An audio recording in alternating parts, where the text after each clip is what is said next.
I'm Alfie Quadrille, Kajurdi Bluff. Hey guys, Tara here, and if you're anything like me, then you were probably patiently awaiting the release of SimCity tomorrow. This is a game that I've been dying to get my hands on for months. I actually did get to play the first 6 or so hours of it last week, as well as the multiplayer, which I'll talk about in a second.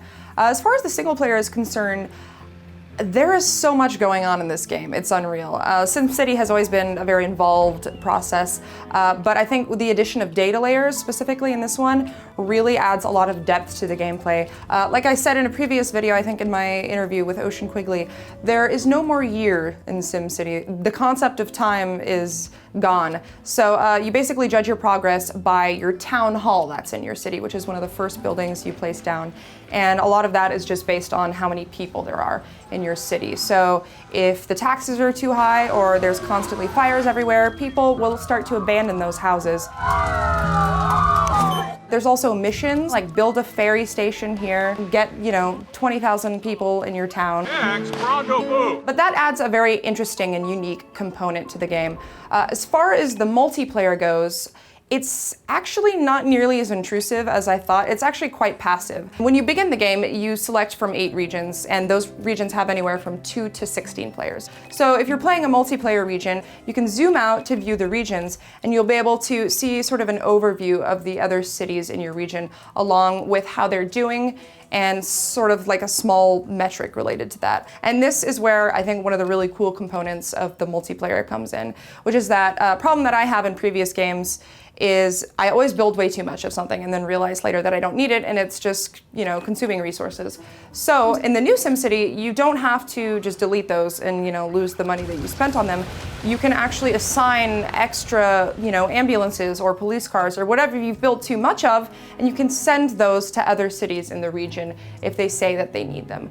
Conversely, people can share their resources with you. So in my playthrough, I apparently am really bad at providing my town with fresh and clean water. So every so often, little notifications will pop up in the top center of the screen that will show you your city, you just bought water from so-and-so in Junction Point Town. Conversely, if somebody else in your region has, say, a very tourism-friendly city, you can build a lot of buses and train stations and all kinds of regional transport systems to get your people over to their city. So there is a lot of interplay there. Again, I don't think it's a huge part of the experience, but I am dying to get my hands on more of it in a post-launch live environment to see what it's really like out there. I will say also, it is a SimCity game, and you will be terrible at your first city, and you will fail miserably. So that sort of creates complications, I think, with the issue of abandonment if you happen to start your first game in a region with somebody else. So I would recommend, if you do play the game, just give it a shot solo before you start one with somebody else, just to see what it's like. So obviously these are my very initial impressions based on only 6 hours with the game. And based on what I've seen, it seems like there is definitely a lot going on and definitely more to come.